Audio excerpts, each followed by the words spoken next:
Hi, everyone. Welcome to another episode of Abdullah Samir with your friendly neighborhood ex-Muslim Abdullah Samir. Today, I'm joined by special guest Sadia Hameed. Hi, Sadia. How's it going? Hi, thank you for having me, Abdullah. Thank you. And you have been around a lot longer than me in this sphere. We're about the same age. When I was doing research on you, but you've been doing activism or been related talking about Islam and ex-Muslim stuff since when? When did you start doing all of this? Probably about 4 years ago. Um, Oh, okay. so I've been an atheist for a lot longer, Yeah. but I hadn't done anything publicly until about maybe even 5 years ago, something like that. Okay, so actually about the same time then. Okay, sounds good.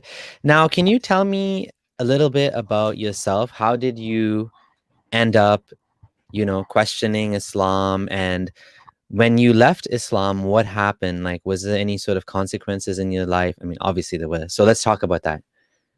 Yeah, so in terms of questioning Islam, it was just normal childish questions that I had most of my life, really.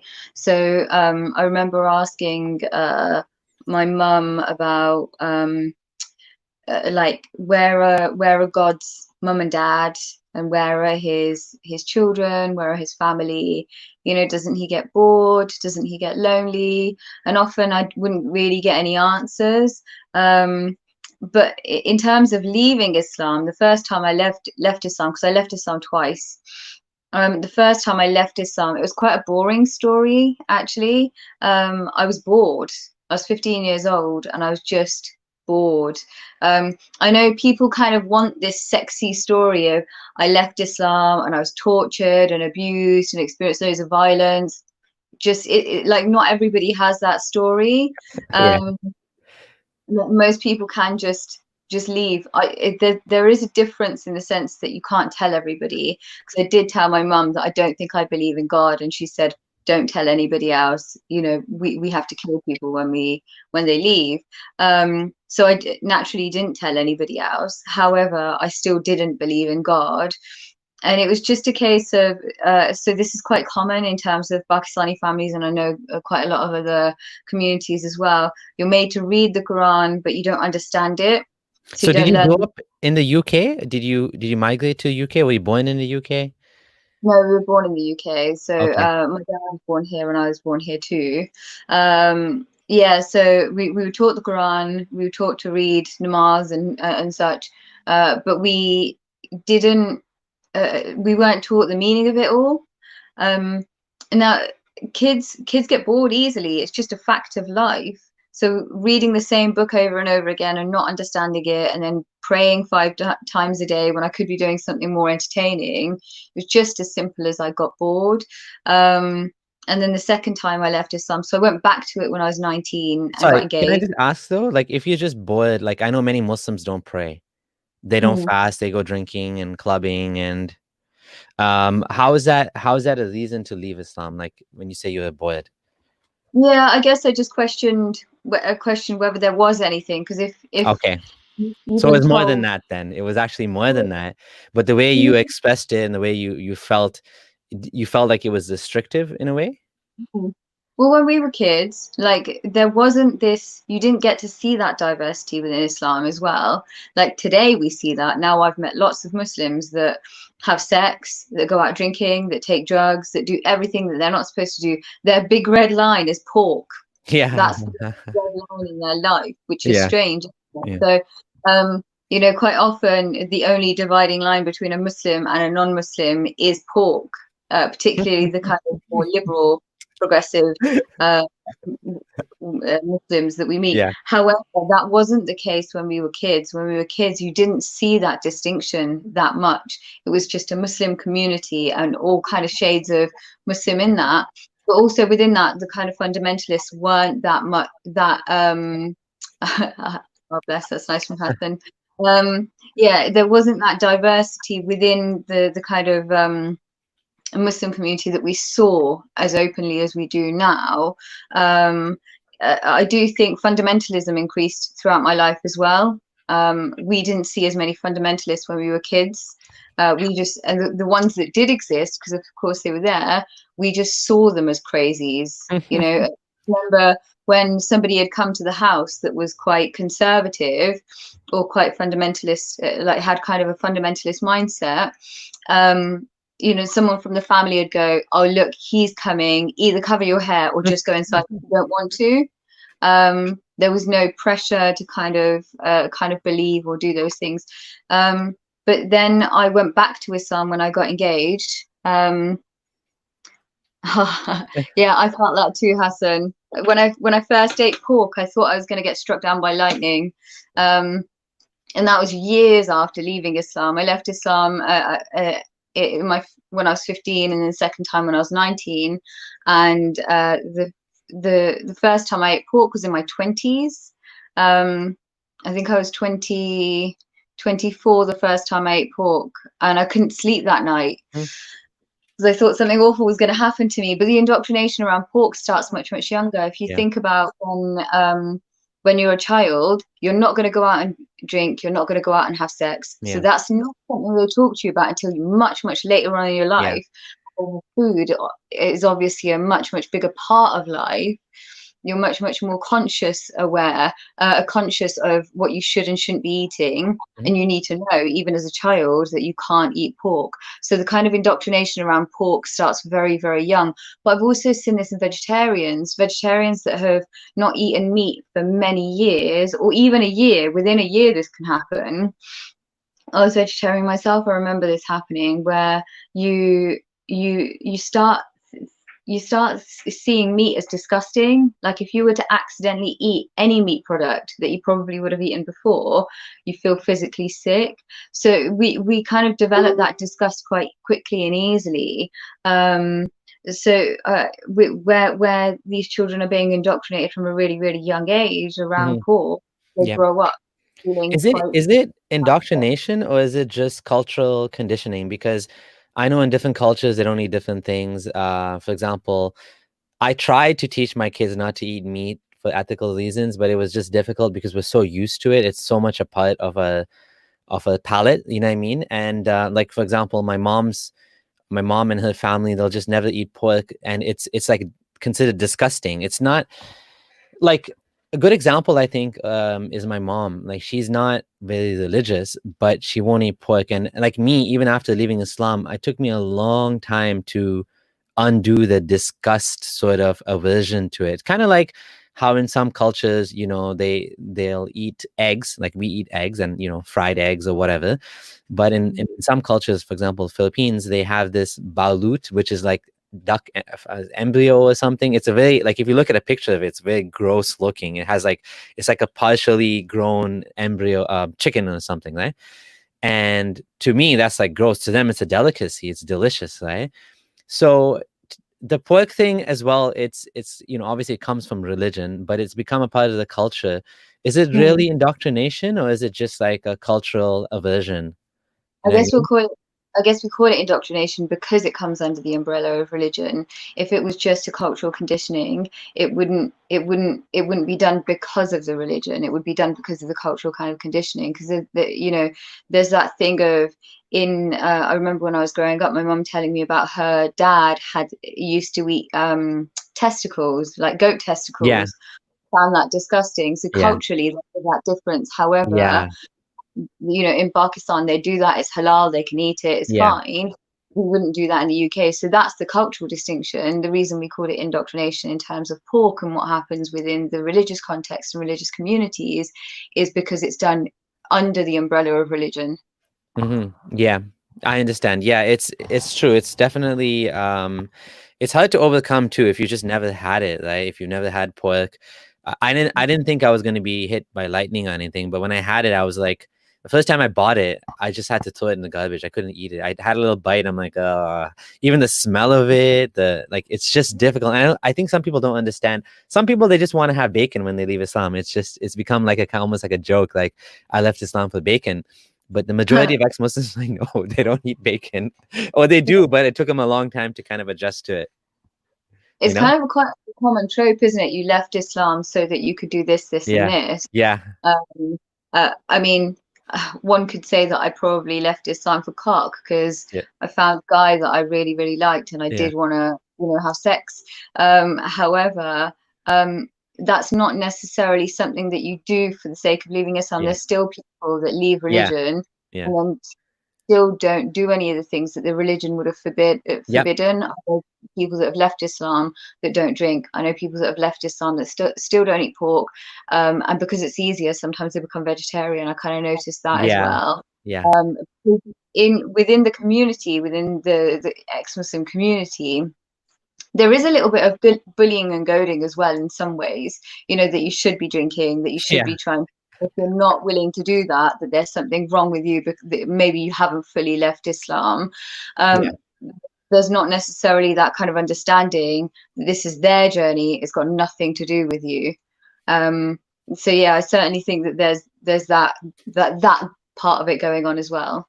Yeah, and you know what? I think that again, that's going to go into what we're going to talk about later, which is the whole identity thing, the ex-Muslim identity, and yeah, you have a good point on that. But I'm going to save that point about what you just said about goading, ex-Muslims to drink and eat pork and all that. I'm going to save that for when we get to the identity politics. So let's continue your story then. So what was the second time? The second time you left Islam? So you came back to Islam for marriage purposes. But like Yeah. people would have assumed you were Muslim anyways. Like, did you have to like come back to Islam? Like, if I had a Muslim name, I left Islam, and then I just got married, no one would know, right? Yeah. Well, so nobody actually knew that I was an atheist. Yeah, exactly. That was very private for a long time. And kind of one of the wonders of living in a Western liberal democracy is that Yeah. at home you can live the life that your family expect you to live, and then outside you get to do a little bit of what you want. So, for example, my parents thought I had college 5 days a week, every day, 9 to 5, whereas actually I only had college for 1 day a week. So I just used to go out and do the things that I wanted to do Oh in yeah, those other 4 days. that's But a good yeah, plan no, actually. yeah, exactly. It's a You little have to come trick. up with these mechanisms, I guess, to live in that sort of situation where your family has a certain expectation on you, and you have your own beliefs, and especially as a woman, I guess, right? Even more so as a woman, I would say, because a Muslim man isn't expected to have the same limitation and as a woman, right? There's no restrictions. I mean, for some families that are very, very conservative, they might put those restrictions on their sons too. Oh yeah. However, sons always do have a little bit more wiggle room than daughters. In my family's instance, for example, my grandparents would be very, very controlling of all three of their sons in the same way as they would have done with their daughters, where they would have to justify where they're going, why they're, going, what they're wearing, etc. And whereas some families I've seen it within the community who would have a completely double standard for their daughters and their sons, and I see the kind of breakdown from the women afterwards. Hmm. But yeah, no. So I led this kind of double life. Was taken to Pakistan, got engaged in Pakistan, and it was kind of like a coerced engagement rather than a forced engagement, where quite a lot of emotional blackmail was applied. But in the end, I knew that it was going to solve quite a lot of problems in the family if I went along with it. So I did that, and before I went out, And how old were you? so it was on the border of my 19th birthday, so I Oh was 18. wow, you were young. So, yeah. So it's kind of I went out and did that, and came back after getting engaged, and realized that I was going to have to be far more religious, far more well behaved according to their rules. So I withdrew from friends and kind of like my own social sphere, and started researching what my role as a woman would be within Islam, what my role as a wife would be, what my role as a mother would be. And then from that, I continued to research about Islam, because the first time I left Islam, it was a very, I was ignorant. I was innocently ignorant. I didn't actually care what Mm, Islam said. It was just boring to me. yeah. I really had interest. Not only that, the other thing was that it didn't really provide any answers. Whenever I asked questions, I didn't have a sufficient answer, so I needed to find something a bit more interesting, something that I could engage with a bit better. And it was just that simplistic. You know, there was two things that I remember specifically that stood out in my mind. One was God's family, and the other was that you know, there's always this discussion about rape and sexual violence within families and communities that are more controlling and have this kind of honor-based ethos. So of course, naturally, being a Muslim family, I was going to look to Islam for a response to what happens when somebody gets raped. But there wasn't a response. I didn't get any answers to that. So those sort of things probably festered as I was younger. However, ultimately, it was just a case of boredom. At the age of 19 when I left, so I was engaged, and then I spent about 6 to 9 months researching, reading, you know, completely isolating myself and figuring out what my roles and responsibilities as a wife would be, reading the texts, and then realizing that I couldn't really be part of something that didn't give women full equality. Now, as a 19-year-old, I didn't read that and think that Islam allows wife beating, and I'm not happy with that. My young mind kind of thought, well, if I'm disobedient and he gets to beat me, if he's disobedient, I should get to beat him up. Yeah. So that was my kind of line of thinking. It wasn't that nobody should be beaten up because I was young. Yeah. I just thought, well, I should be able to beat him up. I should be able to control him. I should be able to have 4 husbands if I want, right? Yeah. So it was a case of like, I want like for like. And if I'm not going to get that, then I don't think this is the place for me. Mm-hmm. And, you know, like instinctively, that makes sense. I mean, if you're looking at, you know, equality, or if you're looking at something that should be fair, then why should it all be leaning towards the men? Why is it that men can, you know, say divorce and they can just, why do men get all the power? Why do they get to unilaterally end the marriage? Why do they get to be the ones to get double the inheritance of their sister? You know, why is it that they get to, you know, beat their wives in you know, in whatever circumstance that the Quran specifies? It's a good question. I mean, you can say it was naive, but it definitely is something worth questioning, right? Yeah, absolutely. And I do think if you're looking for equality, and if like Islam for years has been preaching that it gives you equality, you can't really, I don't think it's not very convincing when the literature itself tells you that that's not the case. Mm-hmm. Yeah. Then where do you go to? Because you're going straight to source. You know, the only way is the way is out. But it's not even like often, and I've said this a few times actually, the problem isn't just the fact that he's allowed to hit you. Like this, there's a verse in the Quran that a lot of women become you know, a lot of women leave because of that verse, the wife beating verse. But that bit isn't the issue, because if you talk about that in a Western liberal democracy like Britain, and you say that Islam allows wife beating, well, thankfully we've got protection under the law for that. The problem in that verse is the first bit. The second bit is more of a problem in other countries, in Muslim majority countries, because the beginning right to the end really, really empowers and emboldens any man who wants to beat his wife. But Yeah. the beginning of the verse in this country is what makes it a problem. The fact that right at the beginning they're saying the man is the provider, the controller, the maintainer. The fact that feminists have missed that is a cause for alarm for me, because they're supposed to be like, you know, fighting the patriarchy, but I'm not convinced by that anymore. So I was gonna say, like, even if there is protection under the law in Britain for women not to be beaten by their wives, couldn't you argue that a lot of Muslim women would not go to the police because the husbands are just implementing what God allowed? So why would they go to a kafir judge and say my husband beat me, when actually, well, God himself, you know, said it's okay to do so? Because, you know, and they might self-rationalize it away by saying that I deserved it, you know, I did something wrong, you know, And let's just say it's not for, I mean, there could be all sorts of reasons why, you know, domestic abuse happens, but like she might justify it away and say that, well, you know, it's my fault, right? And Mm. the Quran makes that worse, because if that didn't exist in the Quran, if the Quran said do not beat your wives, then she would feel empowered to like to you know, to go and talk to the judge or the police or whatever. But what you've done now is you set up a situation where not only the man feels that it's his right to do so, the woman feels that it's his right to do so as well, you know? Yeah. Well, the thing is, so having worked in domestic abuse, I know that every woman says that.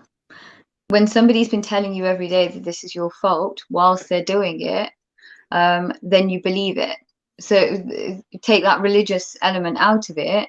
Um, every perpetrator tells every victim that they're beating them because it's their fault. The additional layer within the Islamic context is that they have a book that tells them that they can do it. And Christianity has the same sort of principle. Christianity has the rule of thumb, so you can beat your wife with a stick no bigger than your thumb. However, excuse me, And if we stick no had bigger than that, your thumb, like this tiny little stick like that. so I mean, my thumb's probably a bit different to your thumb, though, to be honest.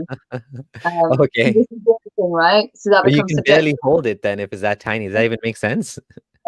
So whose thumb, right? But this is what I mean. This is why religious laws tend to be a little bit ridiculous, because they're always subjective. Like the rule of thumb, that if she disobeys you, all of those kind of guidelines, they can be interpreted by the reader however they wish to interpret them.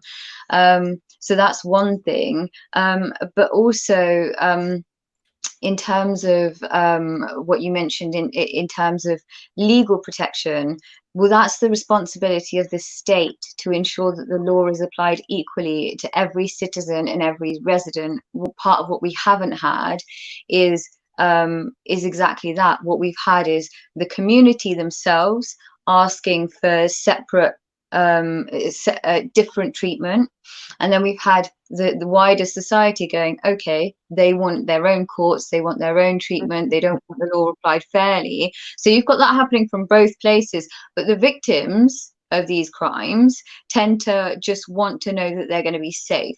That's it. And of course you have victims that say it's my fault, but Mm. we know enough about domestic abuse and intimate partner violence to know that when somebody's been told repeatedly that they're worthless and that they deserve it, that they're going to parrot that back. That is part of the therapeutic work that you do with them, so that they understand that this isn't their fault, that they are repeating what their perpetrator said. Because, you know, before they met that perpetrator, they wouldn't have been saying such things. Hmm. And you actually work in this. You have an organization you founded for this very reason called Gloucester Sisters. Can you tell us why you did that and why you founded this organization? I'm just trying to find the news story on it. Yeah, so the organization specializes in harmful traditional practices. So it was never set up to be a support service. It was only set Oh. up. They're called second tier services. So we deliver training, frontline training. We create policies. We do research. We do that kind of thing. We have done some client work as well. However, it was never really primarily set up to do client work, because there's mainstream services that get the funds and resources to do that work. So what I want to see is them taking up that slack. I don't really like hearing the excuse from mainstream services that because this is you know, a separate crime, that a separate service needs to be dealing with it, as in, like, so this is something that affects brown women, so we need a service set up by brown women to work with brown women. Because if you've experienced some of these things, you actually don't care who's giving you the support, provided that you're being made safe. Yeah. I think it's offensive that they think that because it's a brown woman experiencing the crime, that a white woman can't do that work. Yeah, that's um, true. we kind of see an increasing culture of that, you Oh know, my God. new people deal with your own issues. Particularly when you know the generic services do have the funding to do that work. So part of my role would be to upskill existing professionals to understand the kind of sort of minor differences in the community. But like you said, right, that when there's a victim who has been beaten by her husband because Islam says so, she's saying the same things that a domestic abuse victim would say. It's exactly the same principle. So part of my job is to kind of tell organizations that it's you guys that have got the problem. You guys want to fob this off on somebody else. That sometimes victims don't want to see somebody who's from their own community. Like I've had stuff happen to me. If I saw somebody from the same background as me, I would be suspicious. I wouldn't feel safe speaking to them because I don't know who they're related to. I don't know if they're going to go back and say something to my family. Certainly when I was younger, I definitely thought like that. Mhm. So it's this kind of color matching or religion matching that we see in organizations. I'm quite concerned about that, actually. So a couple of people are asking where that comes from, that expression. Sorry, that rule about beating your wife. I just Googled it. It says the phrase rule of thumb entered English in the mid 1600s and referred to a method based on experience. It was first appeared in a sermon by James Durham, a Presbyterian minister in Glasgow. So in the 1600s, they were giving khutbahs, sermons, the Christian, that it was okay to beat your wife, and they were using biblical references. Now, obviously, I don't have the references, and that's not the point of this conversation. But yeah, you made a lot of, just to get that out of the way, because some people were asking. So based on what you said, it doesn't necessarily, I mean, there's no point having specifically a service for brown women that is run by brown women, to help with domestic abuse, and you don't need a different one for black women and white women. It like a general service can tackle all of the issues more effectively. Yeah, absolutely. And if there's something that they don't understand, then go and seek the training for it. So that's something that we would provide. Gloucestershire Sisters would provide that. And we have trained, I think, about 800 professionals now since we started. And we continue to do training. I think Corona's kind of got in the way of that a little bit now. However, if they don't understand it, that's not a good enough excuse not to support that client group, or to completely ignore that client group. Because migrants have been in this country now for nearly 7, 8 decades. To say that we still don't understand their issues, well, that's the issue of the organizations now. It's not the issue of the client. Yeah. So when you wanted to, I mean, when you started this organization, did you find that it actually had the impact you wanted it to have, and you did the training and all of that? What was it? Are you still involved with that to this day? Yeah, I mean, things have improved quite a lot. Locally, things have improved because we started off as quite a local organization. We partner up with like nearby counties. We don't kind of do countrywide work, but yeah, definitely. Receptiveness has been much better over the years, and learning has improved. People are just cracking on with the job. So there was resistance when we first started, partly because it was just so new to them. But yeah, things have improved a lot, and hopefully they'll That's good to continue know. improving. Yeah, and Yeah, I think sorry. that's the story of humanity in general. We're getting better and better at these things. And, old religious texts didn't help. They didn't solve these problems. They didn't improve the situation. They may have improved the situation at one point. Like, for example, in the 7th century, it's possible that Islam improved some things for women. I don't think it was definitely a blanket improvement. It made some things a lot worse, for sure. And what we're seeing today is, with the Enlightenment, with the humanism, we do find that things are getting better for women, for children, for animals. In general, the world is a better place than it ever was before in terms of human rights. Now, back to your story. So what ended up happening with that sort of arranged marriage that you had to go through when you were really young? It was coerced on you, and you went back to Islam. You did all this research on how to be a good Muslim woman, a good Muslimah. Whatever happened after all that? So yeah, I just I told my family that I couldn't marry him. And it took us quite a while to break off the engagement, but eventually we got there. And then that was it. I kind of went off to university, um, and that was it really. So that was my That's journey. good. I mean, that's a happy story, because it could have been, obviously, if you actually went ahead.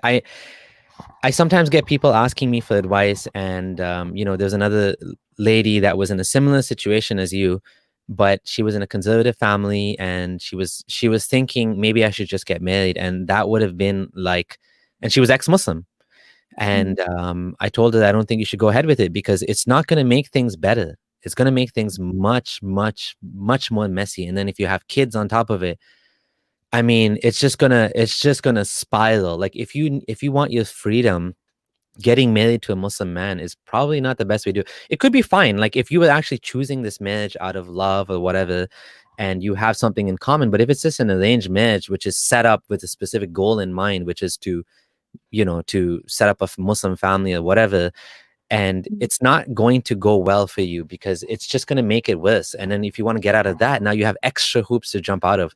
Whereas if you're single, I mean, there's less things to deal with, right? So I'm happy for you that you didn't end up going down that path. So I so mean, I have to say, like, the process is hard, right? Going up against your family and saying, I don't want to get married, I want to live on my own, I want to go and do something that you don't want me to do, is hard, right? But you're right, it's harder to be in a relationship where you're not going to be able to do the things that you want to do, where you're going to be completely restricted. That is Mhm. really, really dangerous. And I think the trouble with Islam is, I'll give you an example. My partner, he's not from a Muslim background. His family were Christian. He's not a Christian. And when we met, we kind of talked about this. I said to him, if I went back to Islam, would you still would you still stay with me? And he said, yeah, of course I would. And I sat there for a minute and I said to him, I don't think I'd stay with you. But not because I planned on leaving him. You know, we've got a very, Because you very can. loving relationship. I adore him, right? Yeah. But I know what Islam Yeah. tells you. You can't be with him. Exactly. Yeah. So there is a difference, you know. I have heard of interfaith marriages that have worked, but if it was just a case of those two individuals, I think it'd be different, right? The problem that we have is we come with community baggage. So the Muslim community is always in your business, always wanting to be involved, always wanting to question your actions, your family life, what you're doing inside the house, what you're doing outside of the house, and it's that creates the pressure. Like, I was speaking to somebody a few days ago, who her family weren't religious. They were once upon a time. Gradually, they became religious. And I said to her, "Did they live in the community?" And she said, "No, actually, we would dip in and out of family stuff, but we lived out of the community, out of the family entirely." And I was like, "Well, that's it. That's the key." Because it's all about the aunties and the uncles and the cousins and, the extended family and community that kind of continue that pressure cooker, like that pressure pot that we've got around us. If that pressure wasn't there, I think even leaving Islam from our communities wouldn't really be a big deal. Yeah, indeed. There's a lot more to it, and that it just complicates the whole thing, right? I'm lucky in a sense, just to share my experience. When I left Islam, my wife is Canadian. Her family's not Muslim. She was a convert as well. So we didn't have in-law issues. They were happy I left Islam. They didn't care. I mean, they're like, okay, good for you. I mean, they're probably happy because I wasn't insisting on Islamic stuff for the family anymore. Like, yeah, if guys want to go out, if they want to go out for a beer, I don't have a problem with that. Whatever, all of that stuff, going out for Halloween, like we're more normative, let's say normative family. Like we're doing what everyone else does. Now we're not avoiding, and I always wanted to take my kids for Halloween. I mean, just it's a small thing, but couldn't do it because I know it's fun for the kids. They love it. They always get excited, especially younger kids, like around the age of 6 or 4. they love Halloween. It's like a really fun thing for them. I loved it too when I was a kid. My family wasn't religious like I was today, so my mom took me out for Halloween. She didn't have a problem with it, but me, I wouldn't take my kids out. I put them in Islamic school. I made them pray at home. I couldn't eat at McDonald's. Like all of these little things that people kind of Muslims sometimes laugh at and say, "Oh, you want to go to McDonald's? Oh, wow! Like what a big reason to leave Islam." That's not why I left Islam, but you do miss out on these things. Your family misses out on these things. So, but I'm lucky that I didn't have that whole dicey issue of like, families getting involved and your in-laws trying to tell you what to do and your in-laws telling you to leave your husband because he's murtad. I mean, that is probably the worst thing. I had people tell my wife, her Muslim friends, and of course they're just friends. So what say do they have? They can only tell. They can't force her to do anything. They told her leave him because he's murtad. He's going to spoil the kids or whatever.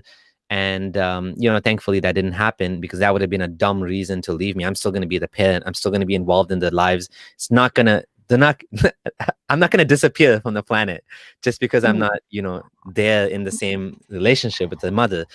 So, I'm glad for all that. And it can get messy and I totally get like how complicated this is and how difficult it can be. Leaving Islam is always tough. It's just never easy. Maybe leaving any religion, but especially with how involved the families are and everything, it just makes things so messy. And again, we're lucky we're in the UK. You're in the UK. I'm in Canada, so there was no Islamic law, right? You wanted to say something? Yeah, no, sorry, I just keep meaning to say because it's interesting. It is the family dynamic that's the major issue.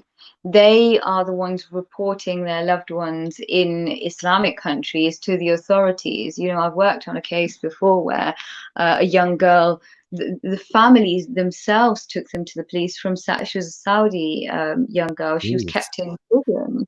Um, so Because she's the having doubts, or she left yeah, Islam. yeah, oh, yeah.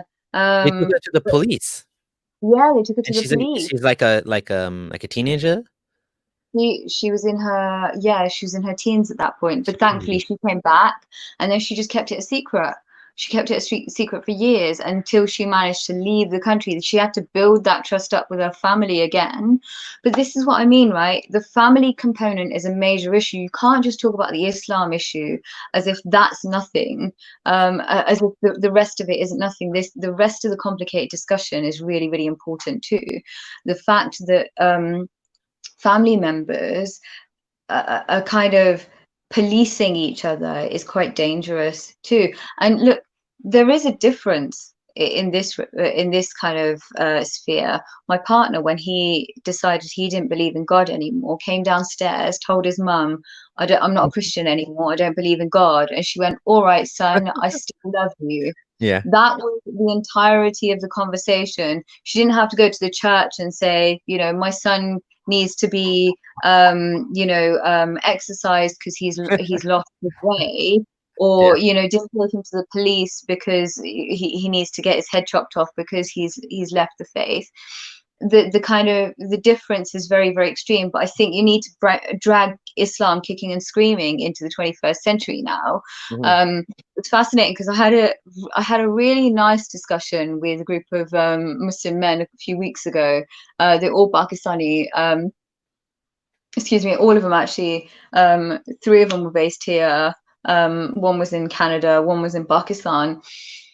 And as I was talking to them, I said, look, it's your faith. You need to reform it. You guys keep getting stuff.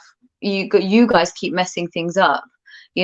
One person saying that you can beat your wife, another one saying that you can't beat your wife. Your interpretations are all over the place. It's not my problem because I'm not part of your faith anymore. But this is your problem. Your religion needs a reformation.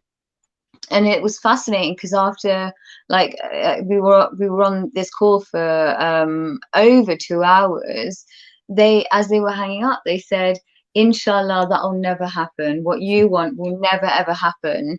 And I was like, I have no interest in what you do with your faith. Believe, disbelieve, what you believe is none of my business. I think, provided no harm is being done, I don't actually care, quite frankly. However, there is a really strong argument for reforming Islam, a really, really strong argument for reforming Islam, but the resistance to it is what keeps them in the dark ages, essentially. Hmm. You know,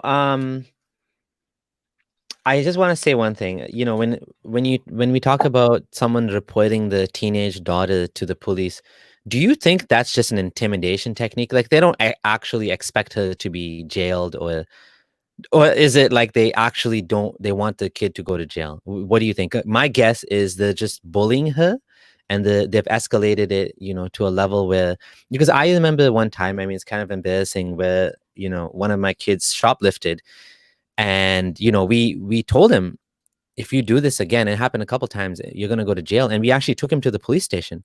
And I told the police officer, I need your help. Can you talk to him? Because we don't want him going down this path. Tell Yeah. him how bad this is, right? And we were scaring him. Obviously, he wasn't admitting. He wasn't like, this wasn't like we wanted him to go to jail. Like the police officer was smiling when I went to talk to him, because he understood what was going on. And I'm like, stop smiling. Be serious. This is like I want him to get the point, right? So, you know, that's, you know. There's a fair point there, right? Because what you're feeling in terms of wanting to ensure later on in your child's life, they don't shoplift, they don't get themselves into trouble, that they Yeah. become good, whole citizens.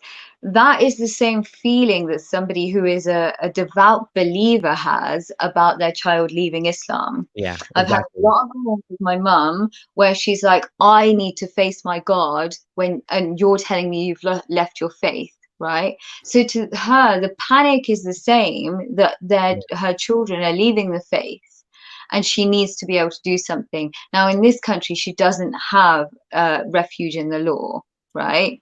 However, in other countries, they do. The problem, the problem is that the law isn't going to stand there and laugh like they did in your story. They're going to go, oh, this is actually a crime, Mhm. and we don't need the proof. You're the proof here. You're stood here telling me that she's left Islam or she's doubting Islam. You're the proof here. You know, with you kind of you could turn up with the sweets or whatever, and kids do that, like that, it's part of their learning process, really. um but in this instance, it's much more serious. Like the kind of the parental concern might be the same, but the consequences are going to be much more serious, and we need to be a bit more worried about it, really. Do you know what happened in her case? Like what was, did she get a warning, or what She's out, happened? she's out of the country now, thankfully. She's out of the country, she's safe. But what did Yeah, the so police do? Did they uh, actually do anything, or? I think she was kept in prison for a while. I don't know the full details of the story. Okay. It was a little while ago Jeez. now.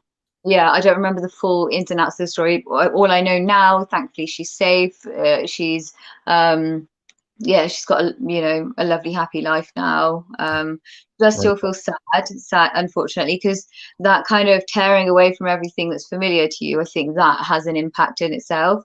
However, the strength in that woman is unreal, to have crossed the entire world, to get away from everything, to kind of understand the danger, to know how to get herself safe. I would have died, to be honest. So she was an inspiration. She got in, her inner strength came out, right, when she was pushed to the wall. I mean, that's amazing. And that's you know, we somehow, you know, humans, we have a way of surviving, and we find our ways through the dark. Not everyone does, but it's always inspiring to hear stories like that of young women and young men who escape these brutal regimes, and who manage to get out of them, to manage to free themselves from the faith. And that's why we need also Western liberal democracies to support us in these things, because it's a real issue. Like you said, it's a real issue. If you're an ex-Muslim in these countries, you can be killed, you can be jailed, you can be shunned. And I think it does happen here too. Like when you talked about the story of your partner and how he told his mom, and his mom still loves him, that was a kind of the example with me too, when I told my mom, because my family's really the liberal Muslims, right? Even my mom's Sunni, she's still very liberal. And she's like, Mm. well, you know, for me, God is something that I use to you know, deal with the stresses in life, and I pray to God and whatever.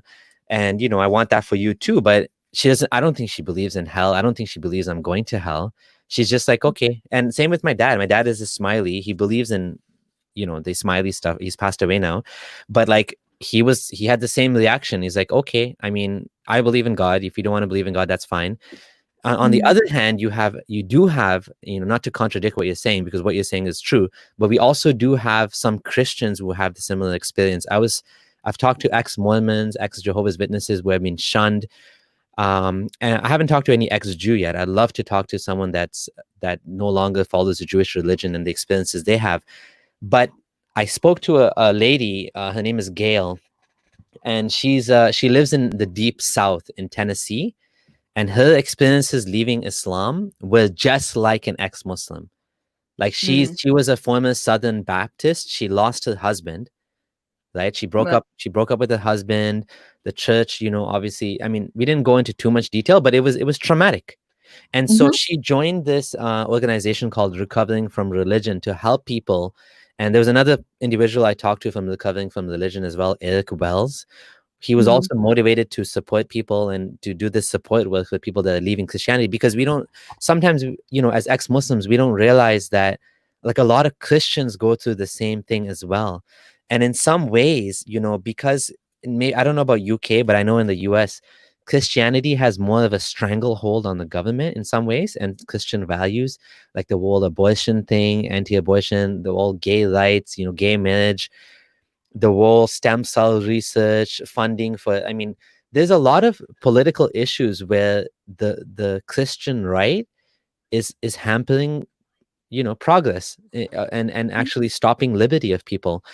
Yeah. And this is happening in the US more than it. I mean, Muslims in Western countries are less of an issue to the, I think, to the values. Although you might counter me on that with the whole LGBT thing that happened, where there was a big woo-ha in the UK. Muslims wanted to take the kids out of school. Can you tell me a little bit about that? Yeah, I mean, just on a few of your points. Hmm. Yeah, you're right in terms of this is where I think the identity politics discussion does come in, actually, because yes, there are other faiths that when people leave them, they end up losing everything. What you'll find is the same component exists of very, very controlling families and communities that have a kind of a very nosy kind of behavior within those communities. I don't know if you watched the film, I think it was called The Apostate, about an ex-JW. The No. same sort of thing, they have very, very closed off communities. And if you leave, you're excommunicated from the entire family, the entire community, that, the faith leaders tell you that you're not to speak to your own children, that kind of thing. So it's exactly the same kind of pattern. Just because they don't do the last thing of executing that person doesn't mean that it's not just as awful. So that there's that one thing. On the topic of the No Outsiders program, so again, this is complicated, right? There's several What is that? No outsiders? yeah, so No Outsiders was the education program that these protesters were protesting about, the Oh, okay. package of outsiders, essentially saying that nobody should be left outside. So this is a program where if you look at the actual skeletal program, it doesn't seem that problematic. And also in terms of the violence against women sector, we've been campaigning for decades to get information and advice around healthy and unhealthy relationships, sex and consent into schools, right? Hmm. So, so that on that thing, on that kind of note, I think it's good. Excuse me, education about the Equalities Act would be brilliant as well, right? That these are what protected characteristics are, that everybody should be treated with respect and equally, etc., etc. The protesters were protesting because they thought that by giving this education to young people, you were going to turn everyone gay, right? As So, if that's how it works. well, you should be laughing because it sounds as ridiculous as it is as ridiculous as it sounds, Yeah. right? You don't. teach a child about sexuality and they decide that they're gonna change. I don't think it quite works like that. So that's one thing. The other complex area of this discussion. So on the one hand, there were protests going on, and there was a lot of outcry from the ex-Muslim community that, you know, we need to shut these people down. Actually, I disagree. I was quite glad that they were out protesting publicly, because then we know where they stand. If you're for freedom of speech, even if you dislike what they're saying, it's really crucial that you let them speak. And we've lived in these communities, Abdullah. We know if they weren't having these discussions publicly, where else are they going to have these discussions? Yeah. And then what is it going to fester to? Then what we would have is an Orlando style shooting, because they're going to be radicalizing their youth and their young people into getting angry. And then also you'll have self-hating young people who might be lesbian or gay, or, you know, etc. So there's that one component. So I do think that some form of RSE education is vital. I do think that teaching about the Equalities Act, again, is vital. Is that where I'm concerned is where school children are being taught that you can identify in and out of your sex. That if you are a boy and you like playing with dolls, or you're a girl and you like football, it might mean that you're the opposite sex. That's when I have an issue with it. So actually there was a big complex conversation that needed to be had, and we've only had like a few minutes of that conversation, so we're not even having a very complicated discussion about it. But there were several complex elements to this discussion that we didn't manage to have, because you had several kind of crazies pop up to kind of shout each other down. And then our mainstream media have a habit of turning up with a camera and showing a few, showing snippets of a few kind of shouters. Those that shout the loudest get their voices heard, and everybody else doesn't really get to come to the table and have a sensible reasonable discussion about this. And the whole program was actually quite complicated. There was quite a lot going on. There were elements that were really good. There were elements that I would question. There were elements that there was a lot of misinformation about. You know, the protesters were like, we don't want our kids knowing about gay sex, etc. However, at no point was anybody going, and this is how a man has sex with a man. That nobody was going to teach a primary school child that. But a lot of the nuance of the discussion it didn't happen because of the nut jobs on all sides. And I'm just gonna say, I'm not sure, and I don't think the Orlando club shooting, I know initially there was some speculation that he was a self-hating gay or something like that, but it seems like at the end of the day he was just an extremist. He claimed to be doing this as a revenge for US airstrikes or something. So I don't know. I think what could happen if you don't, this gets into a whole discussion on free speech. If we shut down free speech, then what would happen is it'll continue underground, and these values will continue to be there, and they'll still be taught to the Muslims in the community, the gay hate and all that. Maybe not to the extent of a shooting, but definitely it'll continue to harm progress in the society. And this goes into a bigger issue of religious morality versus secular morality. As Abdullah Gondal, my good friend, stated, the whole point of religious morality is to please some god, some entity, some other entity. It has nothing to do with, helping humans per se. It might have some overlap with that, but at the end of the day, the goal is all about pleasing God. So when it comes to, for example, many Muslim scholars believe, and this is probably a mainstream opinion, that according to Quran 65:4, you're allowed to marry a child, okay? And based on the fact that Muhammad married Aisha, not just the fact that the hadith says she was 9, but the Quran itself talks about divorcing a prepubescent women. Now, there's another minority opinion that says it's not talking about prepubescent women, but women who no longer menstruate. But the majority opinion, including the tafsir, says that this is about women who have not menstruated, and talks about divorce, and it talks about. So anyways, the point is, Muslim scholars have fought marriage reform in Muslim countries. They have fought it. They have said, no, you can marry children because of Islam. And this is religious morality at its best or at its worst, whatever you want to call it. Because at the end of the day, it's not about, but now secular morality comes and says, no, you cannot marry children because they cannot consent, their minds are not developed, they don't understand, there's a lot of health risks. And, for example, the fistula, which happens in Africa a lot, it's not an Islamic issue per se, but it's an issue with child marriage, where a woman is not physically big enough, her hips are not developed enough, excuse me, to bear the child safely. She's physically able to get pregnant because evolution doesn't care. It's not perfect. The process is not perfect. She can get pregnant, but then she gets a big hole inside her and it causes all of these. Now we can easily fix this with, for example, C-sections or whatever. Before C-sections existed, so many women died. So many children died. Now we fixed this problem with evolution. It's not, God didn't design us humans to, this is not a God didn't design us, period. This is just a flawed process of evolution. And that's what we find. And we humans, we're constantly fixing these things. And so we don't want to have C-sections on little children who are having babies. We don't want little children having babies, period. Right. And so that's why we have abortions, and that's why we have C-sections, and that's why we have, laws protecting children from getting into these sort of relationships.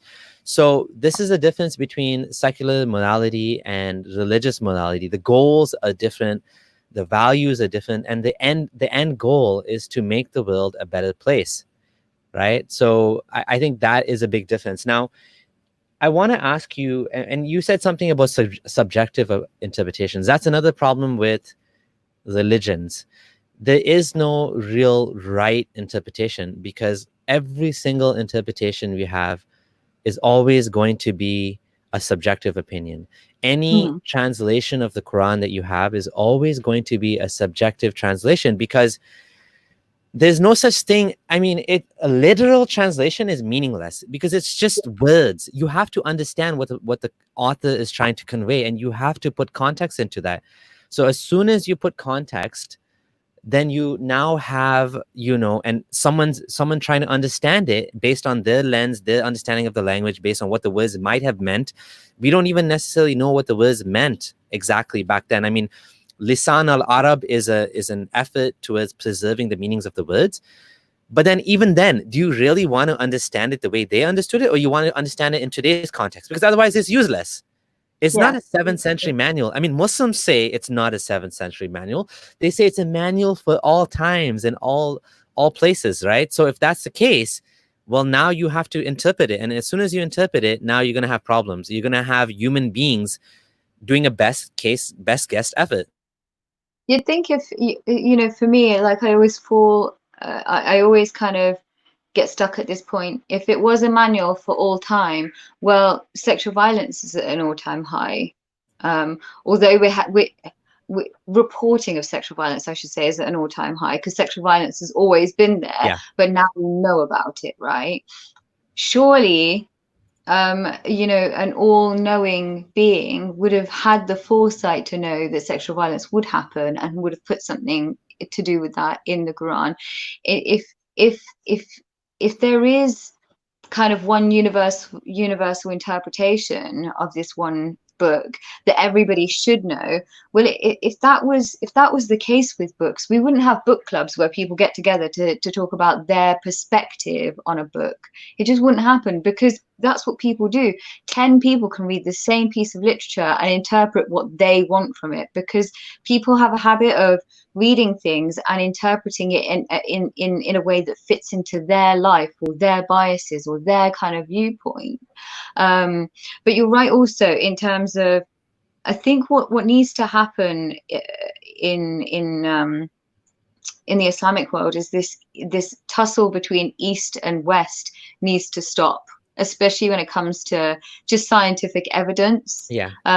Because the scientists, and I am no scientist, I've never claimed to be one, or it's not really something that I know a lot about. But in terms of science, what I do know is they're quite happy to keep reevaluating their data, their information, their experiments to learn along the way. Now, science has always kind of been under attack. The Illuminati were actually a secret a secret collective of scientists, because the church didn't want scientific evidence being popularized, because it would counter some of the things that they were saying. And I don't know huge amounts about the history of that, so it'd be kind of a waste of time for me to talk massively about it. But science has always been under attack from faith. That's the point, because it does smash faith up. So it's, the kind of, I think what we need to get to a point of in the Islamic world is this East versus West, and science versus faith. Like if something new emerges that counters your point, it's not an attack on you, it's just new information. It's that simple. It's not a war that we're starting. This is new information that you should be considering and changing your opinion accordingly. Mm-hmm. And I want to say, you said a lot of really interesting points. I'm trying to keep track of all of them. One of the things I wanted to say was, I think it was Bilal Phillips who said that if the interpretation of the Quran was done by Muhammad, if we had the tafsir, and we do have tafsir of him explaining certain verses, but very little. He said if we had the entire tafsir, then the Quran would be done and there wouldn't be any more way to interpret it in today's world. But what makes the Quran useful is that in every age, people are applying it to their lives. And that's why you have ijtihad and you have, scholars who come and reinterpret it. So the Quran is supposed to be for all times.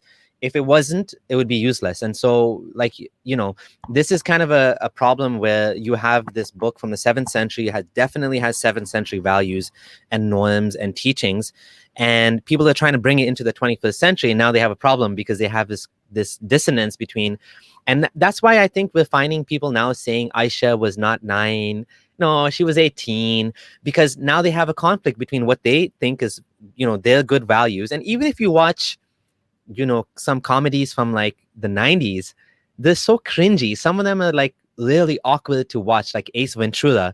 It's making so much fun of trans. It just makes fun of, like, it's so awkward. And if you watch Matilda, like I was cringing because she's like doing child abuse. And this is a kid's movie. Now you wouldn't, it's done as a comedy, but she's like grabbing them from the hair and throwing them out the windows. And it's not funny. When you watch that, you're like, how is this funny? This is like, I'm telling my kids that I'm watching it, like, don't let someone do this to you. This is not acceptable. So that's good. You see those things, and then that means it leads to a conversation. But because naturally society's developed, yes, like historical account is important. If it's comedy or if it's drama or if it's literature or if it's statues, the fact that we want. So there's two things, right? The fact that we want yesterday to understand what we were going to be like today is in itself a problem. But then the flip side of that is that we also can't have an outdated piece of literature that can apply to today as if it's yesterday. We just can't have that either. Yeah, especially if you're putting it on a higher epistemological plane than the rest of evidence. So it's okay to say there's some good things in the Quran, and I want to take, I want to wash my ass or whatever it is that you like from Islam. That's fine, even if it's 7th century. But the difference is we secularists, we put everything on a level playing field. We say, well, judge it on its merits, not based on the fact that it's the word of God. When you have something claiming to be the word of God, it screws up everything, because now you have to, you're basically evaluating that as a source of truth. Sorry, you're not even evaluating it. You're using it as a source of truth, whereas it's not, and it's godly truth. It's not even like a human author. So that makes it even worse. Because if it was just another human author, we were like, yeah, well, Socrates got these things right about democracy and he got these things wrong. But now if Socrates claimed to be speaking to God, now suddenly it's like, oh no, everything he said is right.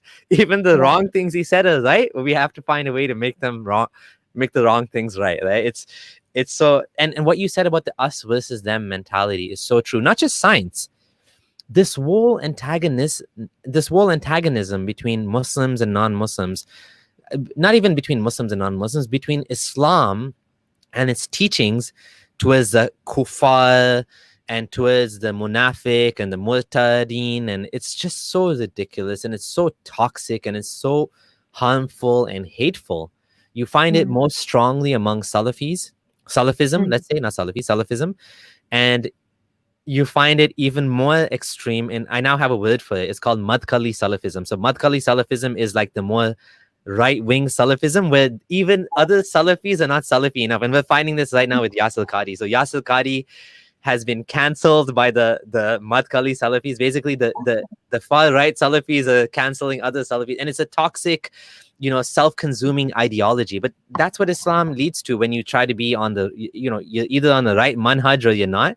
And even other mm, Muslims are under attack. And the same thing you find with jihadis. Basically, you can never be Muslim enough, because if they don't like you, you are now a kuffar, because mm, for example, Anwar Sadat was assassinated because he made a peace treaty with Israel. Somehow mm. he's not Muslim enough now because he did that. He's a kafir and he has to be killed. So it's just a toxic thing, putting religion at the basis of your society, as a basis for your values. Yeah, Muslims will say, oh no, they're not true Muslims. But again, it's all subjective, right? At the end of the day. yeah, It's just, yeah. But I you're think this is the thing, because I've actually heard this from ex-Muslims as well, funnily enough. If somebody is not Muslim enough, then they must be ex-Muslim. It's weird because that mentality, it seems, doesn't shift.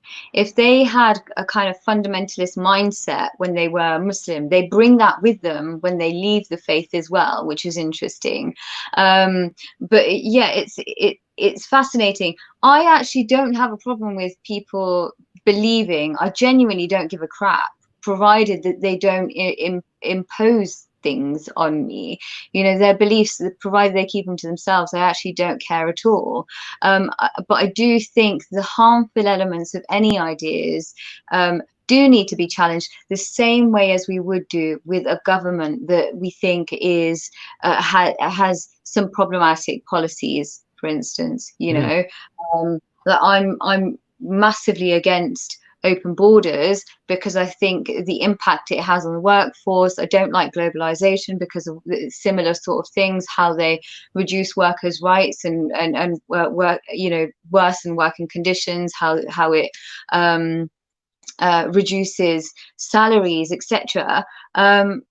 So I can talk about those issues and criticize my government if they're going to be championing that, or criticize a political party because they're going to be championing that. It's the same principle actually within Islam. This is the thing that I think the kind of more radical Muslims don't understand, is that if we're challenging the principles of Islam, it's not a personal attack on them. And if you are seeing it on as a personal attack, then I think it's about time to book an appointment with a therapist. Because if you can't have a conversation without seeing it as a personal attack, then you're not in a sensible position to be having dialogue with anybody, actually. mhm. Yeah, and I want to say, okay, I just want to address one point here. I thought that was kind of funny. Tattoos, no wonder they were thrown out of Islam. These were never Muslims. They need a YouTube identity to gain views, so they call themselves ex-Muslims. Okay, this is a perfect way to now move into the whole ex-Muslim label. But before we talk about that, I just want to say one thing. I want to respond to one thing you said, which is not Muslim enough to ex-Muslims. I thought this was a very interesting point, and I want to talk about that. But before I do that, I want to make an appeal to everyone that's watching. I want to say thank you to everyone that subscribed. Thank you to my supporters. Thank you to all of the members on the channel, including Food and Religion, John Stopman, Exodus 21v20, and everyone else who I've not mentioned who is not here right now. I apologize for missing you, Food and Religion. But thank you guys and gals so much for your support, for everything that you've done to help me to get to this point. I do see this channel as a sort of responsibility to the world. Like I feel like I have a duty to use it for good, to make the world a better place, to have interviews and discussions like this, to shift the discourse in a good direction, to continue to counter bad dogma, bad ideas. And I really do appreciate all of you, also Ziaz Qureshi and all of the other mods as well and members. Thank you so much. Those of you who are new to the channel, please do subscribe. And if you can afford to support me financially, please do consider joining.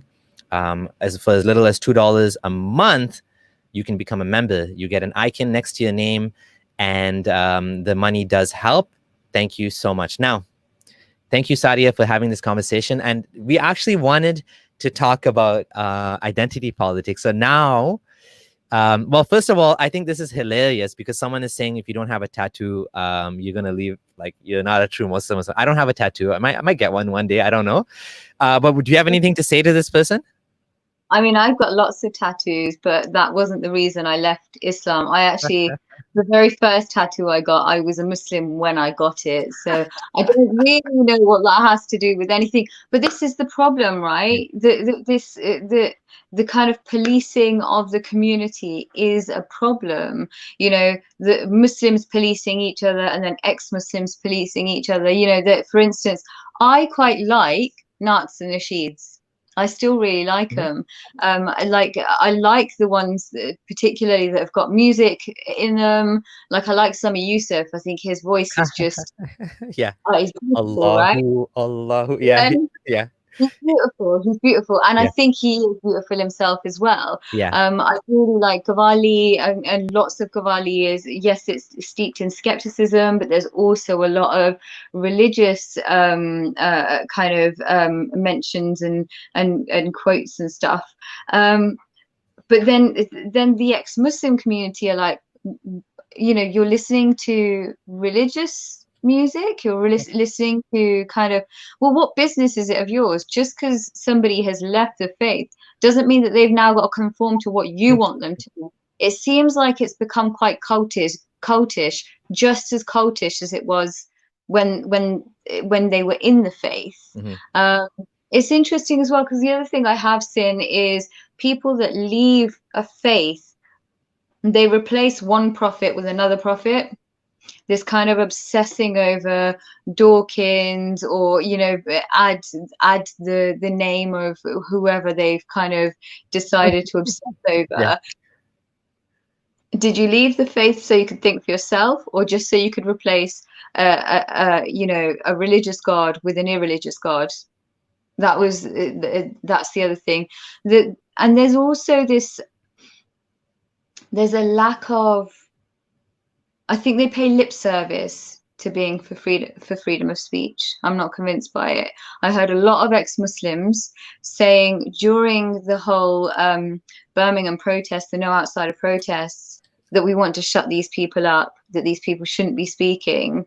And I think that if you're for freedom of speech, then you've got to stand for your opponent's right to speak, even if what they're saying sounds like poison to you. Just because you don't like it doesn't mean that you get to shut them up. Like we said, right? If they weren't saying it in public, they would have definitely been saying it in private.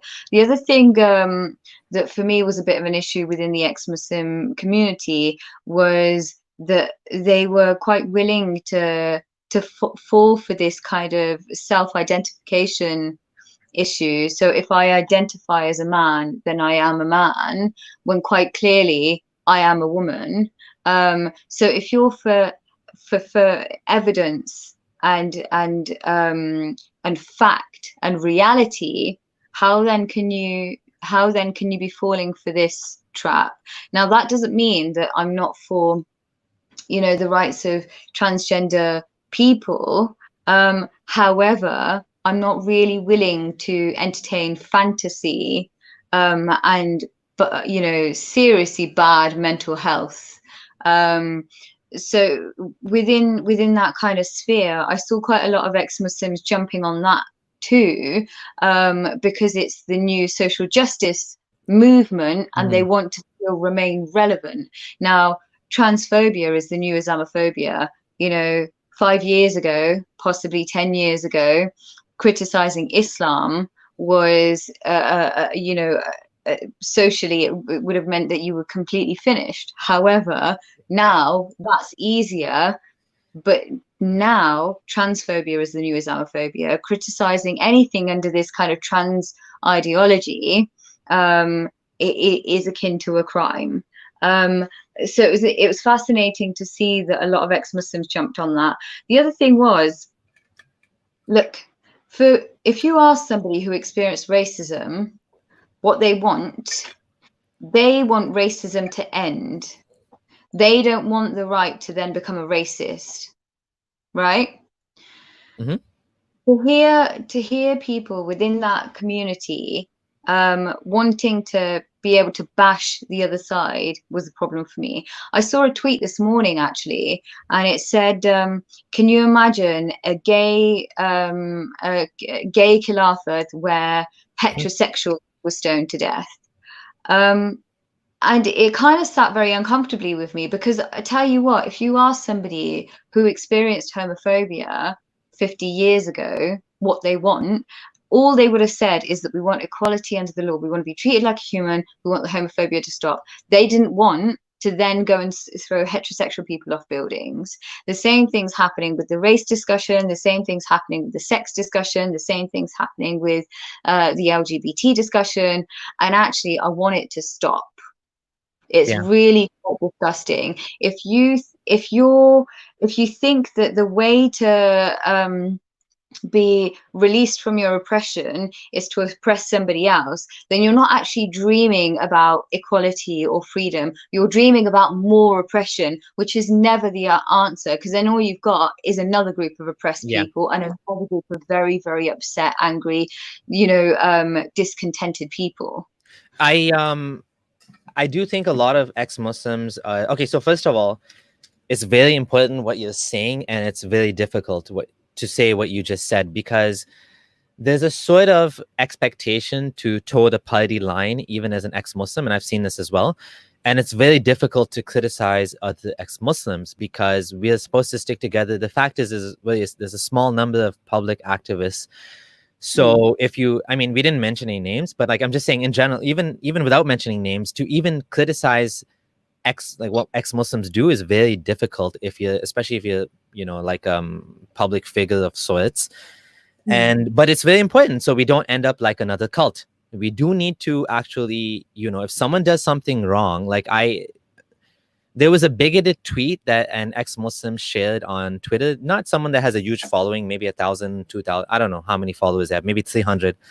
And it was a picture of a Muslim. It said Muslim man and had like shit in the brains and Quran on the heart. And I'm like, someone tagged it and said like this, another ex-Muslim, a gay ex-Muslim said, "This is ridiculous. Why are you posting this?" And I'm like, if you post things like that, I'm not going to follow you. I'm going to unfollow you. And then this person was like, "Oh, I never posted it. Someone else used my account. There's a few of us." I'm like, you're still responsible for posting this because it's your account, whether someone else is using your account or not.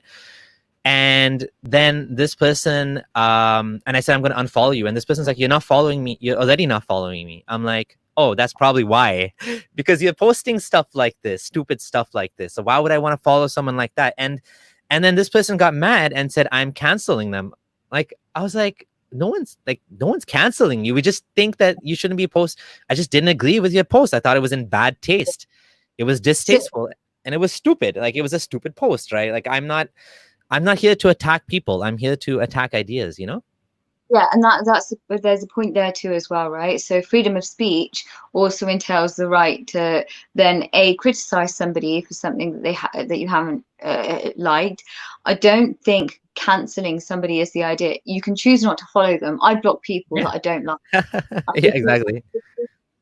I absolutely fundamentally agree with their right to speak, right? Go ahead, crack on, mate. But that doesn't mean I need to listen. If I don't like what you're saying, and if I find you, quite frankly, disgusting or rude or aggressive or whatever, I don't need that in my life. Then I choose not to listen to you. You can carry on still in the ether there, cracking on, saying whatever you want. That's fine. That is 100% your right. But that doesn't mean I need to listen to you or associate with you. And there is a difference, I think. Unfollowing somebody or blocking them is fine. I think reporting them for things that they say, that's not something that I would do. I think I've only ever once reported somebody because they sent me like countless pictures of their genitalia, and it was getting really quite disgusting. So I was like, I can't continue. But other than that, usually I wouldn't report them. And that was very, very early on, my earlier kind of days. I wouldn't normally do that anymore. But yeah, the right to, like, freedom of speech also comes with the right to not listen. You listen to those that you want to, and you don't listen to those that you don't. You can challenge the ones that you want to. If some people are just beyond challenging, you don't have to challenge them. Yeah, I don't tend to report stuff like that, but if something is actually threatening violence, or you know, someone should be, you know, you should be killed, if someone says to me publicly something to that effect, I will report them, because I think, you know what, let the account be taken down because they're breaking Twitter rules or Facebook rules. I don't use it as a game, and I don't do it very often, but like if people do that, and this, I thought this blog actually had a very good definition of canceling. Cancellation, properly understood, refers to an attack on someone's employment and reputation by a determined number of critics, collection of critics. Okay, so basically this is what canceling is.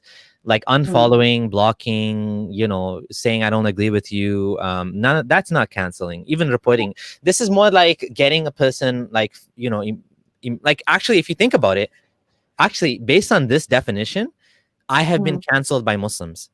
Like this, based on this definition, because I had Muslims calling my place of work and telling my boss that I should be fired because I speak about Islam.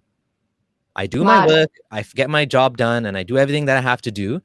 But because of what I do in the evenings and on my lunch, or whatever free time that I have, apparently I don't deserve to be a software developer.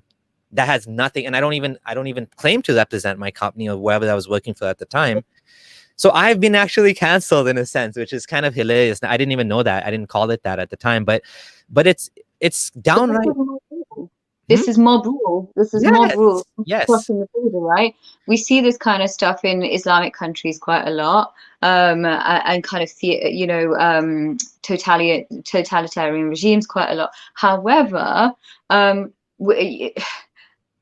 in we have some protection in Western liberal democracies. I think it's getting worse because the mob now, it feels really, really emboldened. I think a few morons in Twitter think that that's the real world, that something that's said on Twitter actually means something. yeah. In my And case, I think I could have actually lost the job. They decided not to fire me. They said that what I do on my private time is my business. I didn't even know about it until it happened the second time. When it happened the second time, I went to my boss and I said, "Hey, this is happening to me."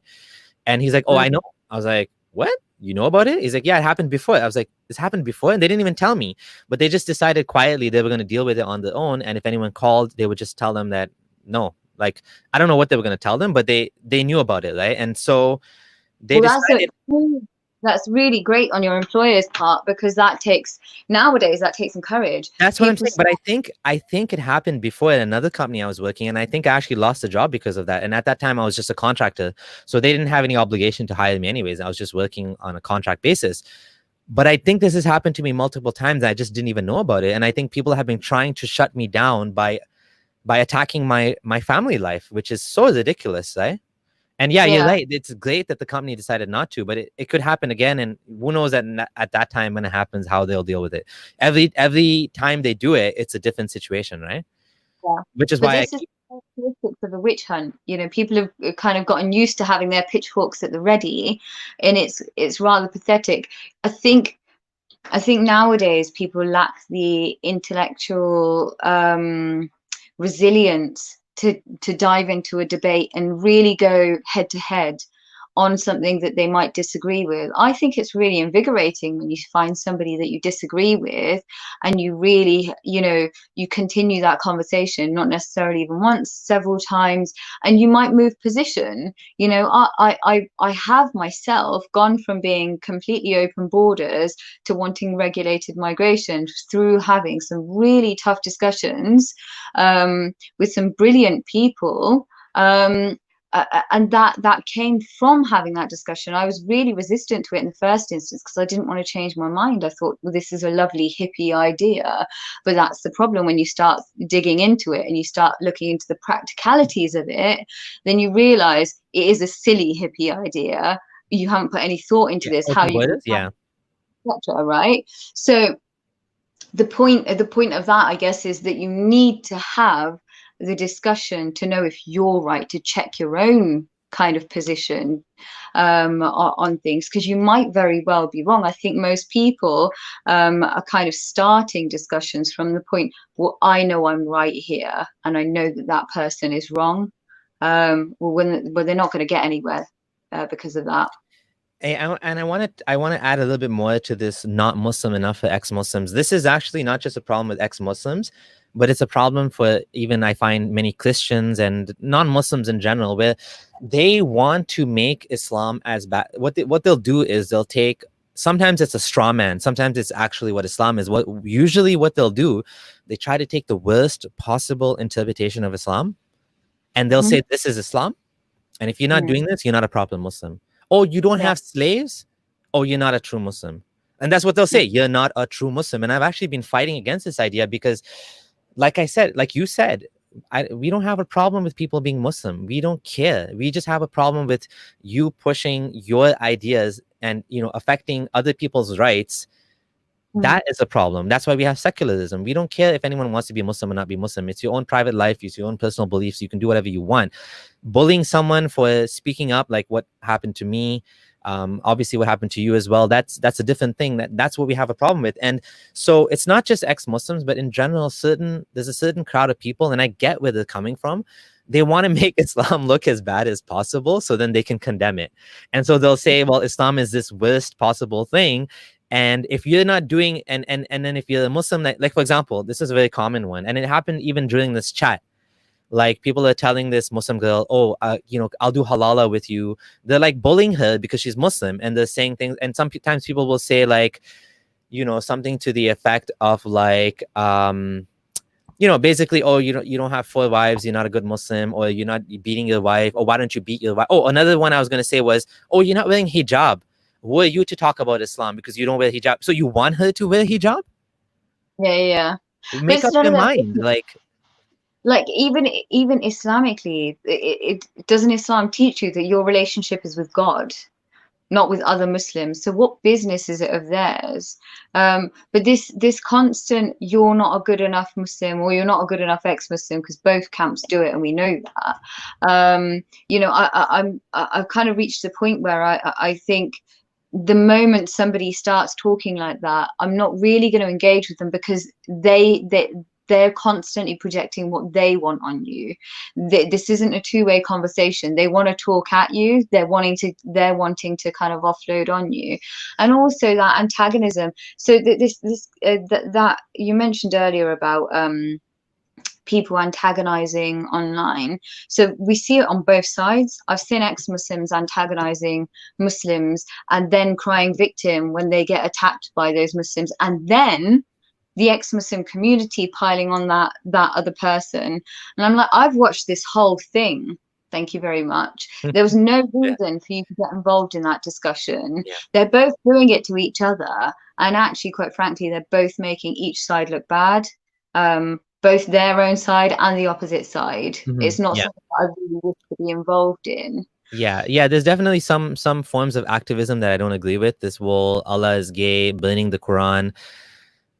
I don't know. It just seems edgy and immature and childish, and it doesn't seem to really achieve anything. I mean, in some, maybe it does, and I kind of get the whole pushing the envelope thing. If someone is going to be like saying Allah is gay and then that's okay, then someone like me shouldn't be fired from the jobs because I'm just being reasonable. So if people want to be, but you know, me personally, I just think that being edgy and I don't know, it's not for me. That's just not my thing. Talking about Sami Yusuf, you know, I wanted to say the funny thing is, you know, poor Sami Yusuf, like these music, and a better example is Cat Stevens, Yusuf Islam. These guys get so much hatred from Muslims. Why are you doing music? Why did you go back to music? It's just like, that's the problem. And you have, like, for example, like hijabi, like Instagrammers, they take off their hijab and they are like demonized. They are piled on like nobody else, from like Ali Dawa, Muhammad Hijab. Other Muslim women are like shitting on them for taking off the hijab, and it's like, like, what? Leave them alone. Like, let them be, you know? I think the internet's created a kind of a special kind of cesspit as well. Because thankfully I was able to do all of these things without the internet. Like I put the hijab on, I took the hijab off. I think I did both twice, right? Um, uh, and I was able to kind of do all of that. Yes, there was family pressure, but there was also like a kind of closing off of that at night. You kind of had uh, that kind of cutting off of that time and that kind of time to yourself to think about it, which I think a lot of young people aren't getting. But also there's the other issue, by the way, within the ex-Muslim community, where they think you have to be left wing, and that anything that isn't the kind of far left, communist, nut job, that you are automatically far right. There's a rot that's set in here that is very, very concerning. And I've spoken to other non-believers who are feeling this as well, that support is conditional on you having the same political beliefs. Now, let me clarify something. So leaving or believing a faith is your goddamn right. So is your political affiliation. Choosing what you believe, whether it's your political affiliation or your religious affiliation, is your bloody right. And just because you don't agree with them doesn't mean you can label them as far right, because it makes you look intellectually weak when you do that. Yeah. And I keep doing it, and it's making me quite cross, actually, Yeah. that because they're not they're not these kind of communists or far left nut jobs, that you're going to label them as some kind of monster when they're actually moderates, a lot of them. They're either centrist or libertarian or conservative. They've not all of a sudden gone and joined the KKK. Yeah, I agree. Definitely, there's this tendency to want to see everybody else as far left or far right. I want to because we've gone over the time that I was planning to have, and it's just been like a blast because we have so many ideas to talk about, and your insight is very valuable and interesting. Before I ask you that one last thing I want to talk about, which was the ex-Muslim label, which I know you had some pushback on. I want to talk about that quickly before we end. I just want to ask, is there anything you want to share in terms of social media where people can find you, or anything you want to, of yours that you want to plug? Yeah, so my Twitter handle is Sadia936. Me and my partner are starting a new organization and a new YouTube channel. The YouTube channel is called For Freedoms International. Our first full video is going live tomorrow. Yeah, that's my partner. Isn't he beautiful? Our full YouTube video is going live tomorrow at 6:30 p.m. UK time, and there's like a little sneak preview of it today, just to give people a little taster of what's coming. So please do subscribe to that. That's the one. Do subscribe to that, and you'll see the kind of like preview in the comment in the tweets. Check out the preview. And hopefully I'll see you guys there. Wonderful. Yeah, so please do check out her Twitter and this one as well, and you can learn about the new organization that she's developing. That's great. Now let's talk about one last thing before we end it, which is the ex-Muslim label. What do you think about the ex-Muslim label? I think it's become quite divisive, actually. It's something that you mentioned about how there are other members of the non-believing community that have also been ostracized, that have also faced kickback from their families, lost everything. I feel like I wouldn't say I feel like I witnessed ex-Muslims wanting to kind of shut down other non-believers because they think that they are the most oppressed of the non-believing community, which firstly is factually untrue.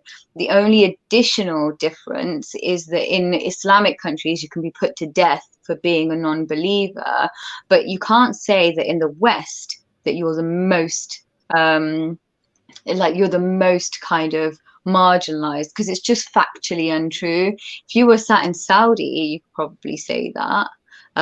but you can't say that in England or Canada or America or Australia.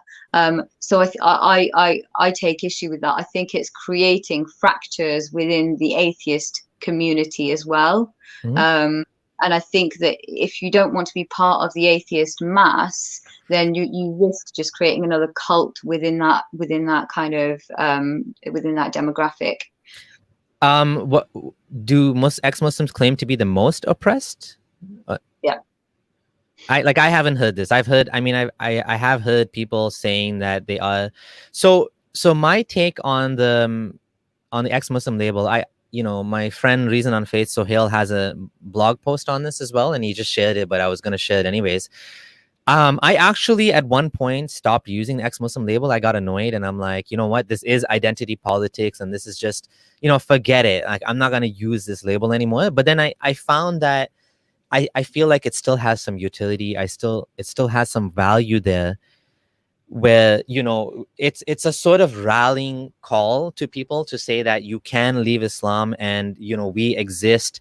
The name I think came up was I don't know if it's Miriam Namazi came up with it, and then ex-Muslims in North America obviously used the label as well, as Sarah Haider and Muhammad Syed, and it became like a thing. Like in among Christians, you don't usually find Christians call themselves ex-Christians. There is an ex-evangelical sort of thing they use. But for now, I feel like it's a good thing to continue using until it becomes dissent becomes normalized, until leaving Islam becomes like until I think we get to the point where you can say I'm Muslim and I don't believe the Quran is a word of God. Kind of like you find some Jews using, there's Jews who say, I'm Jewish, but I don't believe in God. And it's like, how does that work? I guess in some sense, the Jewish label is also a sort of ethnicity. Is seen as an ethnicity as well. But I think that's what like Hassan Radwan wanted when he said agnostic Muslim. And a lot of people are confused by what's an agnostic Muslim. Well, agnostic Muslim just means that you're Muslim by cult. You can also say cultural Muslim or whatever. I think ex-Muslim is another way of looking at it. It's another way of saying kind of, F you to Islam, in a sense that like I'm no longer Muslim, but it's not the entirety of identities. It's not that I'm only an ex-Muslim. No, I'm also a father. I'm also a technology enthusiast. I also love biking and going to the gym, and so on and so forth. I'm a software developer. I mean, there's many facets to my identity. The activism, the ex-Muslim label is part of it, I feel. So yeah, that's my take on it. I mean, that's it, right? So the ex-Muslim label has become this thing that's all people see. You're right, it does feed into identity politics, and for that reason, it has become incredibly divisive, actually. The issue with identity politics is, rather than saying that they want equality, they're asking for us to be treated better than other communities, for us to get special rights. I think when that stops, then I'll be a bit more convinced that on it by itself, it's an important label to have. That isn't what I see, sadly. Atheists within and non-believers within the kind of Muslim context have existed since the beginning of Islam. Blasphemers have existed since the beginning of Islam. So why do we need this new label right now? I'm still really not convinced by it. I think in terms of making the point that it is only Muslim countries that still kill non-believers, that is important. But apostasy of all kinds is landing people, getting people killed. Dissent of all kinds is getting all kinds of people killed. Why not feed into the dissenting movement? Why not feed into a movement that brings you into a larger kind of group? Why this separatist sort of movement? And within that, there have been conditions attached. Being an ex-Muslim that criticizes ex-Muslims means that you no longer get the support from ex-Muslims. I can attest to that for goddamn sure. So there's that thing. But then to me, certainly what I felt was, so you leave Islam and then you lose your family and community, and then you decide that you no longer buy this whole ex-Muslim stuff, and you lose your family and your community, or the new family you've built within that. So what's the difference? You know, there is none. It's just Yeah. another cult that came out of a cult. To me, right now, that's what I'm certainly seeing. Mm. And this cult is become fashionable within that cult to attach new identities so that you can still remain relevant. You know, I'm a, I don't know, LGBT ex-Muslim or whatever. They're kind of always wanting to, the reason it's feeding into it is because they're kind of constantly borrowing stuff from other identities to ensure that they remain relevant, particularly as it becomes easier to criticize Islam. But what about people that don't care about relevance, just like nominal ex-Muslim? When I say nominal, I mean they're not activists. I know a ton of people in ex-Muslims in North America. They go for meetups, they make jokes about Islam in the group, among closed doors, but everyone thinks they're still Muslim. They have no Mm. relevance to the community other than their own, and so from my perspective, I feel like there's many different things, overlapping issues here. There is some cultish sort of tribalistic thing going on because we humans are like that, and we tend to do that. We leave one group and we want to form another one. I do think that the support services of ex-Muslims of North America are so vital to people that have left the lost their family support. And I do think that, yeah, you could end up becoming ostracized from that new group as well. As possible. I don't know how often that happens, because I think that happens far less often, because if you insult Muhammad or something and you're not Muslim anymore and you can be attacked by your family or whatever. But I mean, I guess it's possible that you can be ostracized by ex-Muslims for other reasons, and that does happen. But I It's think definitely, I do think we are probably a little bit more tolerant than Muslims are in general, because it's not a holy thing. Like, for example, if someone attacks Dawkins or whatever, like, yeah, I'm a fan of his books. I think he did good, scientific literacy. He brought it to the masses. But like, if he says something wrong, like, I don't really like. I'm like, yeah, it's wrong what he said, about, let's say, pedophilia, whatever. He's not a prophet to me. Maybe some people do treat them like prophets, but I think that's less common. But yeah, there's definitely, with the left, the ex-Muslims in North America in general, ex-Muslims do tend to be more left-leaning in general. And so I do see where there's some, I do agree with you that there's pushback on you if you're more, right-leaning or more conservative, because when you leave Islam, you're expected to leave behind conservatism as well, I guess. And that's a fallacy. And it's good that we have some sort of diversity in the ex-Muslim community too, because otherwise it becomes too easy to just put us in a box and to say, well, you guys are pro pornography and you're pro this and pro that. Whereas, no, not necessarily. It may not be the case that all Muslims are in favor of like pornography or whatever. Maybe a lot of Muslims are in favor of, conservative, having a family, like a traditional family or whatever. Not everyone has to be like out swinging or something like that. Like, they're kind of putting us in this, so yeah, I do agree with you on a lot of that. Do you want to add any final words before we end it? no, Any I final just think, comments or thoughts? I do think you're right. Like, in terms of the ex-Muslim community, yeah, there is a level of acceptance, but there's also, for those that are conservative or not as far left as some of the kind of leaders of the movements, there's not really a home. If you were somebody who was more of a populist, and there's a difference between a populist and far right, then you wouldn't really find a home there. If you were a Trump supporter, do you think the ex-Muslim community is going to be welcoming of you? Now, I don't necessarily have to like Trump, but I don't have a problem with somebody who voted for or liked Trump. Yeah, Um, absolutely. And we need to start looking at people. I think this is just a problem in general with human beings, and that's specifically a problem with the left right now, is this demonizing of people that are not left enough. And it's like the whole Salafi thing I told you, where it's becoming self-consuming, where you can never be left enough. You can never be like perfect enough for them. And it's becoming this toxic ideology. Yeah, well, that's it. Like, most left-wing movements end up eating themselves up alive from the inside out until they're a shell of a movement, and they're not really functioning for the purposes that they were set up. And that is where I see the ex-Muslim movement heading, really. But this is it, right? So a community of dissenters that don't really like dissenters within their own community, that's a